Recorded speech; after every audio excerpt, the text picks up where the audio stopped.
Right, so welcome back to another video on this channel. In today's video I'm going to be essentially going through every single Premier League club and pretty much picking out who I think their most underrated and most underappreciated player is at this moment in time. And before I get into this video, I just want to quickly ask you guys to subscribe to the channel because we are looking to hit 700 subscribers as soon as we possibly can. We're actually closing in massively. I think we're only a few off. I mean, we might have just hit it at this stage, who knows, but yeah, if you could subscribe, that would be very much appreciated. Also, do make sure to leave a like on the video as well. If we can hit between 10 to 15 likes on this video, that would be absolutely massively appreciated. And yeah, let's get straight into picking every single Premier League club's most undervalued player. Starting off with Arsenal. Now, there's one or two I could have gone for in this Arsenal team that I would consider underrated, but I have gone for Granit Xhaka in midfield. He likes to spray it from deep. He's very good at splitting the lines in the defence and, you know, playing it through to the wingers or the attackers in general through the middle. He controls the tempo of the game when he's on the ball. When he gets time, he's just absolutely unstoppable in his passing range. And I think it's very much a good thing that Arsenal did get Thomas Partey next to him, because I think that Xhaka does need that kind of, you know, midfield that'll do all the dirty work for him while he can just concentrate on passing the ball through and kind of splitting the defences. And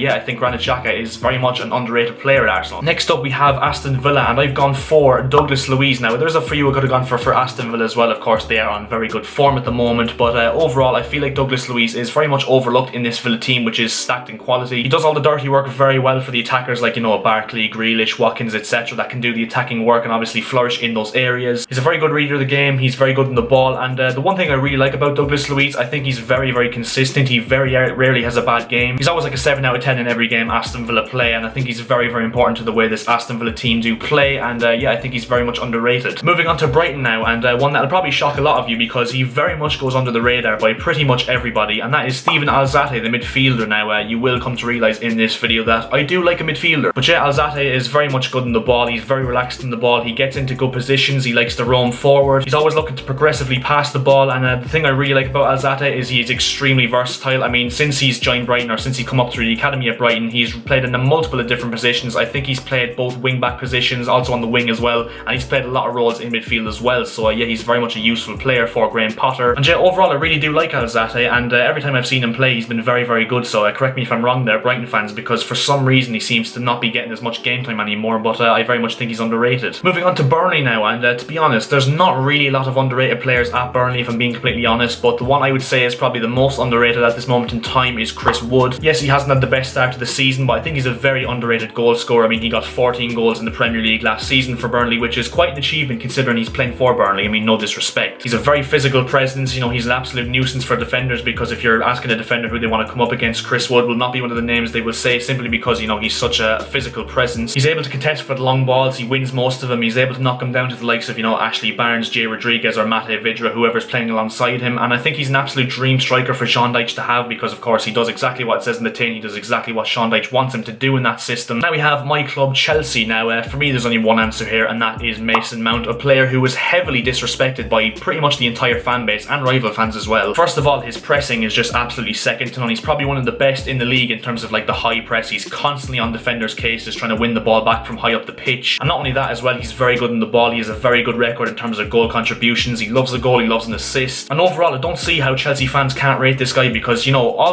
we ask as fans is for players to give 100%, and that is exactly what Mason Mount does week in, week out. Even if he has a bad game, he still gives 100% and makes sure he leaves everything out on that pitch. And yeah, I think he's very much underrated, because I personally believe he's one of the most important players in this Chelsea system and will be for years to come. So yeah, Mason Mount, very underrated in my opinion. And now we move on to Crystal Palace, and their most underrated player in my opinion is actually an ex-Chelsea man, a Chelsea, you know, great I'd have to say, and that is Gary Cahill, and I think he's still got it. Yes, he's not great in the ball, you know, he very much panics every time he gets in the ball, but he's an unconventional English centre-back, a typical old-fashioned centre-back, you know, not good in the ball but very solid and will put his body on the line when it matters. He's solid as a rock at the back. He's a very good tackler, a very good reader of the game, and overall I think suits Roy Hodgson's system very well. And yet, not to mention, he's a great leader as well. So yeah, I really do rate Gary Cahill, and if you ask any Crystal Palace fans, I think most of them will tell you that Gary Cahill is very much overlooked by the rest of the Premier League fan base. Now on to Everton. Now there's a lot of Everton players that aren't underrated, if I'm being perfectly honest, because of course they have been a team that a lot of people have been raving about in the media for a long time now, since Ancelotti took over and revolutionised this team in the summer. But I think their most underrated player at this moment in time is the right back from the Republic of Ireland, Seamus Coleman. Now he's a leader amongst men. I mean, he's very important in that Everton dressing room, both on and off the pitch, because he's very vocal. He's Mr. Consistent. He rarely makes a mistake. He rarely ever misses matches through injury or suspension, and he's still a very solid defender, and he's actually quite good going forward now as well. It's something he's developed over the years, and to consider the fact that they bought him for £60,000 from Ireland is just absolutely staggering, and what a bargain that was, and I think he's still underrated by most Premier League fans. Now on to Fulham. Now this is like picking a needle out of a haystack really, because Fulham are one of those teams, no offence to them, that are kind of the whipping boys in the Premier League and they don't have many standout players, but I think their most underrated player at the moment is Tom Kearney in midfield. Now I think he's a very good deep line playmaker. He's very composed on the ball. He always looks to go forward. He covers a lot of ground as well. He's always getting around the pitch, and yeah, as I said, he's very creative in terms of his passing. He likes to get the easy option most of the time as well, which can almost be just as effective as playing through balls through the middle. And yeah, I think Tom Kearney is very underrated by Premier League fans. Next we move on to Leeds. Now in my opinion, there's a lot of players I could have gone for Leeds because I actually rate most of the players, but I think their most underrated player is Matthias Klick. I mean, I just think he's an absolute gem. He's a very good tackler, you know, he's very aggressive and tenacious, and I think he's actually well up there as well in terms of stats, in terms of like duels won and stuff like that. He's very good on the ball. He loves a goal contribution. He gets forward quite a lot as well, and I think him alongside Calvin Phillips are one of the best already duos in midfield in the Premier League so far, and that might be a bold statement, but I think the two of them are just absolutely brilliant together. They both suit Marcelo Bielsa's system very well. Now we move on to Leicester City. Now if I'm being perfectly honest, most of their players are pretty rated by pretty much everyone at this stage, but I think that one man that definitely doesn't get the plaudits he does deserve is Harvey Barnes on the wing. He's got a great work rate, he's very fast, he's a great dribbler, he gets into good positions as well. He combines very well with Jamie Vardy. I mean, a lot of Jamie Vardy's goals that actually come from open play actually do get provided by Harvey Barnes, and yeah, overall he offers a lot to this Brendan Rodgers side, which is full of a lot of flair players like Yuri Tielemans and, you know, James Maddison, even Jose Perez as well, and Jamie Vardy up front, and I think he offers what a lot of attacking players don't do anymore, and yeah, I think he's very much overlooked by a lot of Premier League fan bases. Now we move on to the champions Liverpool. Now you're probably thinking, how can I find an underrated player for these lot, because all of them are pretty much rated. I mean, they're Premier League champions for a reason, but I think their most underrated player at this moment in time is still Jordan Henderson. Now don't get me wrong, I understand that Jordan Henderson is absolutely raved about in terms of the media, but overall I think there's a lot of Premier League fans in general that really don't rate Henderson, and they really should, because what Jurgen Klopp wants in a midfielder ideally is someone like basically a workhorse really, someone that'll just run for days and win the ball back and basically just run all day, and Jordan Henderson does that better than probably any player would in world football in that Klopp system. Not only that as well, but I think his vision gets very much overlooked as well. He's got great vision, he's got a very good passing range, and most of all, I mean, you can clearly see in the stats, like Liverpool are not the same team without Jordan Henderson in the lineup, because obviously they miss his presence whenever they don't have him. I think his leadership on and off the pitch is absolutely superb, and I think he's definitely overlooked by a lot of Premier League fans, and I think he finally deserves the respect that a lot of people haven't given him yet in his career. Manchester City now, and I've gone for another midfielder. I've gone for Rodri, because I purely think he's their most underrated player, of course. He controls the game from deep, he's got great ability on the ball. Not only that, but he's a very physical presence, he's got a great work rate. He does all the dirty work for the likes of, you know, De Bruyne, Phil Foden, Sterling, Mahrez, Jesus, Aguero, those kind of players. And yeah, he protects the back four very, very well, and I think he's very much underrated, because a lot of people, when you name like the top holding midfielders in the league, you would say the likes of, you know, Fabinho, Ndidi, even Declan Rice, N'Golo Kante, and Rodri's never really in that conversation when it comes to the general consensus, so I feel like Rodri is very much underrated. Now we move across Manchester to the Red Devils, Manchester United. Now I have gone for Fred in midfield once again. The one thing I do like about Fred, I've watched him now a good few times, and what I really like about him is he releases the ball very, very quickly, and not only that, but he releases it very effectively as well. He's got a very progressive passing range, he's always looking to go forward. He gets really frustrated when players, like, you know, are passing on the backs and passing sideways and backwards. He takes initiative and obviously tries to spread the ball forward from deep. He's defensively sound at times too, and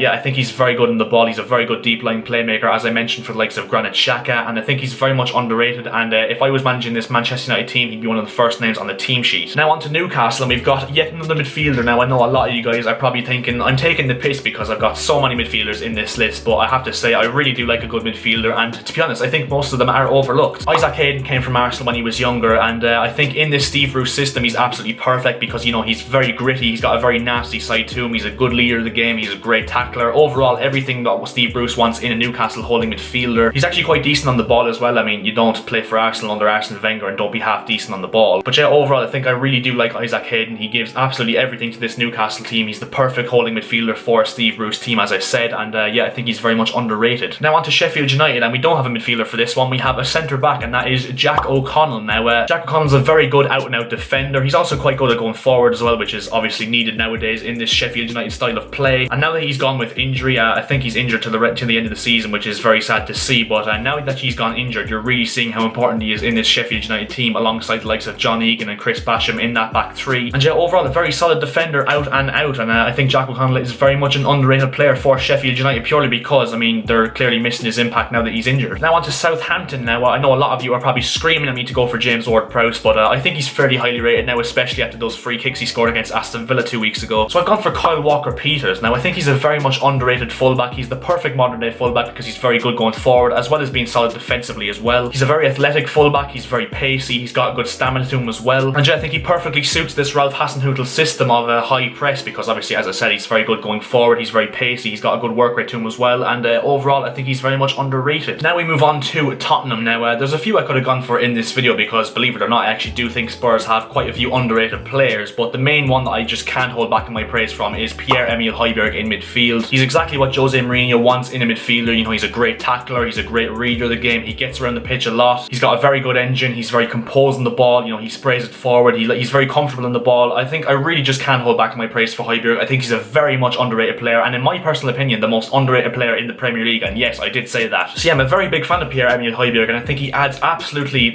I think he adds a lot to the Spurs team, and I think they're a lot better team with Højbjerg in that team alongside someone like Sissoko or even Lo Celso as a deep line playmaker. And yeah, I think Mourinho has got himself an absolute steal. £15 million he costs from Southampton. I mean, that is just going to pay dividends in the long term, but yeah, I think Højbjerg is the most underrated player in the Premier League. Now on to West Brom. Now this man probably isn't underrated if I'm being perfectly honest, but I still think he is a bit underappreciated, and that is Karlan Grant. In my opinion, he's a natural goal scorer. I mean, he's only scored 1 goal so far for West Brom, but he's only played a few games and he still has to click in this system alongside the likes of, you know, Diangana and Mateus Pereira. He did absolutely brilliant for Huddersfield in that season where they were absolutely dire. I mean, he was the one shining light in that team. I think he scored like 5 to 7 goals in that Huddersfield team, which, considering the service he was getting, is very impressive. And not to mention as well, he's a very physical presence in that attack line as well, so he's able to score all types of goals. And I think once he does click alongside the likes of, you know, as I said, Diangana and Pereira and those West Brom attackers, I think Karlan Grant will cause a lot of havoc for Premier League sides. Now on to West Ham, and another one who I would say is probably in the top 3 most underrated players in the Premier League, and there is quite a few I could have gone for West Ham, but I have stuck to go with their striker Michail Antonio. An absolute nuisance for defenders. I mean, he's pacey, he's strong, he's got a very good work rate, he's constantly on top of defenders trying to bully them off the ball and trying to win the ball high up the pitch. And not only that as well, but he's got an eye for goal as well. He does score quite a bit of goals, and obviously scored 4 goals against Norwich at the back end of last season. That's the one game that comes to mind. But yeah, Michail Antonio is probably the one type of striker that defenders will probably dread playing against simply because of all the reasons he's mentioned, and I think he's very much underrated, and as I said, he's definitely up there in my opinion with Højbjerg as one of the most underrated players in the Premier League. And finally we have Wolves. Now there is a few underrated players for Wolves, but I'm going to go for Connor Cody, and that is because I think he's very physical. You know, he's an out and out defender, an old style British defender like Gary Cahill for example, but not only that, I think he's a very good reader of the game as well, and he's also very comfortable on the ball in that back 3 for Wolves. He's a very important player, and in my opinion he should be starting for England because I genuinely think he is better than Harry Maguire, and he's a brilliant leader as well, and overall I think he has all the capabilities to be an absolute star under Nuno Espirito Santo in that system, which is obviously what he has done over the recent years. And yeah, that's where we're going to leave this video now. So if you did enjoy this video, make sure to drop a like on the video down below. That'd be very much appreciated. As I said, if we can hit 10 to 15 likes on this video, that'd be very much appreciated. And yeah, if you disagree with any of the selections I've gone for in this video, then make sure to leave it down in the comment section below, and actually leave it down in the comment section below who you think the most underrated players are in the Premier League. Give me your top 5 most underrated players in the Premier League, and yeah, also make sure to subscribe to the channel. As I said, we are looking to hit 750 subscribers as soon as possible because, as I said, we're very much on the brink of 700 subscribers. And yeah, I'll see you guys in my next video. Thanks for watching, and see ya.